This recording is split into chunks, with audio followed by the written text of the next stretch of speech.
আখিরি নবী তাজেদারে মদিনা মাহবুবে কিবরিয়া জিগর গুশাই আমেনা সাইয়্যিদুল ইনসি ওয়াল জান নবিয়্যুর রহমান বিশ্ব মানবতার মুক্তির কান্ডার নবী মুহাম্মদুর রাসূলুল্লাহ সাল্লাল্লাহু আলাইহি ওয়াসাল্লামের মাধ্যমে আল্লাহ পাক রব্বুল আলামিন নবুয়তের ঘর, নবুয়তের দরজা বন্ধ করেছেন, নবুয়তের ঘর পরিপূর্ণ করেছেন, নবুয়তের দরজা বন্ধ করে দিয়েছেন।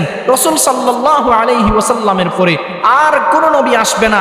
কিয়ামত পর্যন্ত যত আনেওয়ালা উম্মত আছে, যত মানুষ আসবে, যত মানব আর দানব আসবে, জিন জাতি হোক, ইনসান জাতি হোক, সাগরের প্রাণী হোক, সমুদ্রের প্রাণী হোক, গাছগাছালি হোক, পাক পাকালি হোক, যারাই আসুক না কেন তাদের স্বীকৃতি দিতে হবে, তাদের মানতে হবে মুহাম্মাদুর রাসূলুল্লাহ সাল্লাল্লাহু আলাইহি ওয়াসাল্লাম আমাদের নবী, আমরা সেই নবীর উম্মত।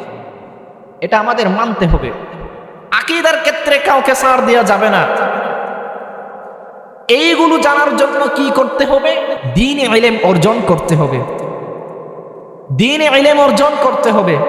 দ্বীনি ইলম চায়ের দোকানে বসে এক পায়ের উপর আরেক পা তুলে দিয়ে পা এইভাবে চালানের মতো চালাইয়া চালাইয়া হেলাধুলা কইরা আবুল বিড়ি টাইনা টাইনা অমুক কাফের, অমুক পথভ্রষ্ট, অমুক গুমরা, অমুক এই কাজটা করছে শুদ্ধ করে নাই, এই কাজটা করছে এইরকম করে নাই, এটা এরকম করলে ভালো হইতো। উলামায়ে কেরামের দোষ ধরে যারা, তারা জীবনেও কোনোদিন সঠিক পথ পাবে না। চায়ের দোকানে দ্বীনি ইলম শিখা যাবে না। দ্বীনি ইলম যদি শিখতে হয় তাহলে মাদ্রাসা মসজিদ লাগবে।